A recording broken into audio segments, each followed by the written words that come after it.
Previously on Vinland Saga. 奴の船と罪には好きにしていい。トールズを殺せ。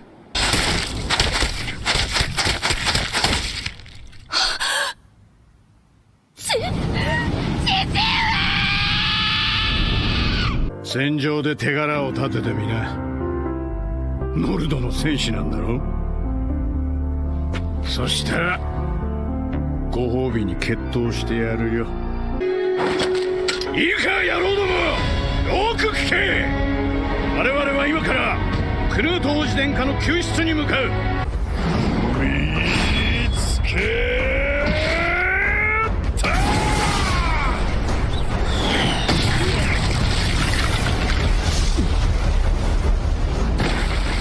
その剣か助立ちしよう。はっ、俺はあんたについていくぜ。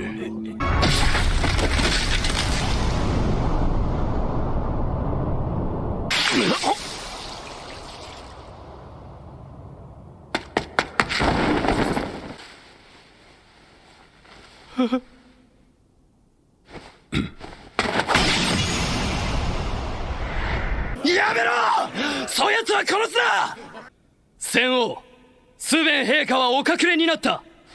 ただいまより全軍の指揮及びイングランド統治はこのクヌートが代行する。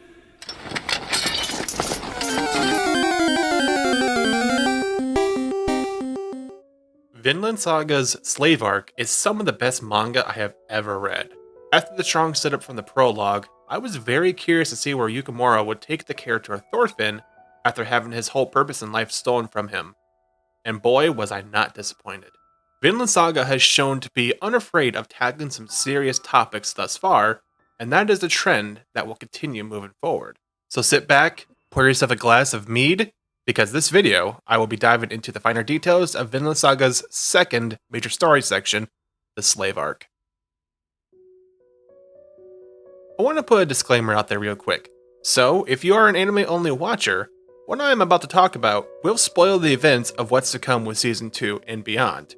Whenever that may be, you have been warned. When we last left off, our young protagonist, Thorfinn, had been arrested for attempting to harm the newly crowned King Canute. Not wanting more blood to spill, Thorfinn is spared from death, instead sent away to be sold as a slave for his punishment. The first chapter opens up on a group of slaves on board of a ship. We see the ruthlessness of the times as anyone found sick is thrown overboard instead of risking the spread of a disease. Our point of view at this time is from the perspective of a man named Einar. Upon arriving at his new home, Einar speaks with the master of the farmland named Kettle. The master arranges for Einar to work on clearing a nearby forest with another one of his slaves, Thorfinn. It is here we get our first glimpse of how the events of the prior story section affected Thorfinn. At this point in time, he is nearly unrecognizable, as it seems he has been here for some time working for Kettle. Described as not being much of a talker, Thorfinn now seems to just quietly do the work he is assigned without any resistance. With a new slave on the property, some of the master's hired workers come by to meet the new slave. These guys turn out to be bad news, as they like to flex their superior position over everyone else. For a portion of this arc, the farmhands will be one of a few nuisances our duo of slaves must endure. After this, we cut over to meet the master's son, Omar, and a pair of hired swords nicknamed Fox and Badger. Omar gets teased by the swordsman for being a wimp. In an effort to toughen up Omar, Fox suggests that the master's son take his first human life by killing one of the disposable slaves. Without being able to decline, Thorfinn and Einar are summoned to appear before Omar and the swordsman. Not wanting to die, Einar begs to be let go, to which Thorfinn says he will willingly take the brunt of the incoming attacks if Einar can be let off the hook. Not liking this act of bravery from the slave, Fox begins slashing at Thorfinn with his sword. Thorfinn does not resist, taking the slashes to his chest and even losing part of his ear in the process. Before things get too carried away, the party is interrupted by Snake, the leader of the sellswords. Sent away for now, the slaves return to work. Thorfinn questions what his purpose for living is, as he gets no satisfaction from anything anymore. Next, we catch up with the new King of England, our old pal Canute. The remaining battles between the English and the Danes are coming to an end. Not wanting unnecessary bloodshed, Canute orders his troops to stand down, which enrages Thorkel. No longer impressed by the young leader, Thorkel calls Canute a weak leader with no respect to the Viking traditions. Canute proceeds by meeting with the surrendering parties himself. Know that with the shift in power, from one king to another, a lot of common folk will not respect his authority. As a show of power, the king ordered a series of signifiers to be lit to show the reach of his armies. While off to a good start, the pressure is on for the new king to keep control of his military forces by securing enough money to continue paying for the troops in his service. So instead of going through the whole rest of the plot beat by beat, I want to do something similar to my last video and go through some of the events character by character instead.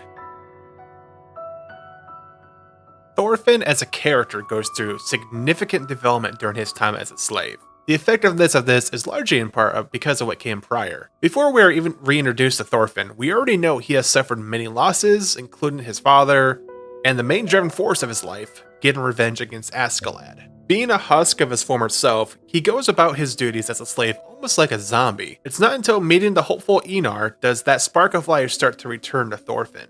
In his lifeless state, Thorfinn seems to have forgotten the lessons he was taught from his father Thors and Askeladd. After witnessing the cycle of violence repeat itself, Thorfinn vows to walk in his father's footsteps and find the path of a true warrior, not through violence, but through compassion. From that point on, Thorfinn takes on selfless actions in order to help those who need him most, like Einar, the old master who helps the slaves, and even Snake, the leader of the sellswords.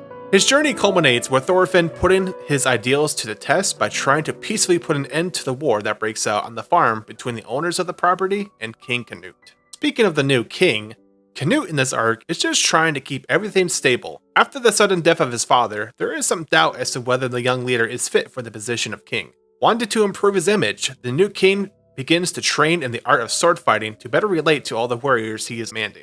When his brother Harold becomes gravely sick, possibly under Canute's direct order, the conniving bastard, there becomes a great demand for additional money so that all of the forces of England and Denmark can be kept on board to show the world the might of King Canute. After Kettle, the owner of the farm Thorfinn is working at, shows up to pay respect to the passing of the former King Harold, and welcoming the new king, the plotting begins to set up the farm owner in a way that would make taking over the large amount of funds that the farm has an easy thing to do. By tricking Heddle's son into attacking one of the king's men, the family that owns the farm are marked as traitors to the crown. With a force of 100 elite warriors, the king pursues Kettle back to the farmstead to make him pay for his treason and claim the property for his own. Like I mentioned earlier, Thorfinn eventually gains an audience with Canute after proving his worth to the royal guard by being hit 100 times without fighting back. In their discussion, Thorfinn speaks to the kinder side of Canute and gets him to reconsider the more violent approach he has been taking since claiming the crown. Einar was an unexpectedly great addition to the series for me. He starts off so naive about his situation as a slave, but regardless of the bad things that happen, he always has a positive attitude. One day he gets pushed a bit too far when a lot of the work he and Thorfinn had done gets ruined by the farmhands. Seeking out revenge, it's Thorfinn that has to be the voice of reason. Thorfinn recognizes that Einar is starting down the dark path he once took himself, knowing that it can only lead to bad things. Thorfinn has to set an example and prove to Einar that there is a better way to do things. From the beginning of his time as a slave, Einar is smitten by another slave, a woman named Arnheid. This woman is the most beloved slave owned by Kettle the master. With no hope of saving her from a life of slavery, Einar can only watch things play out from afar. This changes one day when Arnheid's husband breaks free from another slave encampment to try and reunite with his wife. This man, Garder, reminds me a bit of LootingKyle in a way of how he easily dispatches multiple farm guards. All is not meant to end well though, as Garder is gravely wounded in his attempt to reunite with Arnheid. During this time, Arnheid freed Gardar, and this fact gets back to the master of the farm, which sends him into a rage. Beating Arnheid to within an inch of her life, Einar can only sit back and try to comfort this woman who has always been there to brighten up his day. With the battle for ownership of the farm taking place, Einar tries to get Arnheid away, but sadly, she dies in the escape attempt. Having experienced his own suffering, Einar confides in Thorfinn to work towards a better life, one away from all the hatred and violence plaguing these lands. At the end of the arc, the two of them vow to travel to the land of Vinland to begin a new life there. Vinland Saga's Slave Arc is some of the best manga I have ever read. It was not at all what I was expecting after watching the prologue, but they say the best things in life come as surprises. The level to which Yukimura dives into the characterization of everyone involved with this part of the story is to a masterful degree. With this slower pacing, one would think that engaging the readers would be more difficult, but that is not the case here. I started reading this arc with the intention of reading a couple of chapters here and there over multiple days. However, what happened was I found myself glued to the pages like I have not been in a very long time. The heavy lifting of this story arc is in the little moments. The way characters slowly open up to each other over time, the bonds forged in overcoming small goals, and fighting for survival when no one cares about your well-being. I worry that this level of quality won't be matched with what's to come next, but that's something to discuss at a later time. Regardless of what happens next, that can't change how well this part of the story was made. If you are someone who was on the fence about continuing the story, I highly encourage you to take that leap into the pages of Vinland Saga's Slave arc. Hey there everyone, thank you so much for watching my video, it means a lot to me. The next video I'll be working on is part 3 of this review series covering the Baltic Sea War arc. After that, I'll be experiencing Berserk for the first time and then talking about that. If any of that sounds interesting, please consider subscribing to the channel. It helps me out a bunch, costs you nothing, and delivers a variety of gaming and anime related content from me straight to your YouTube feeds.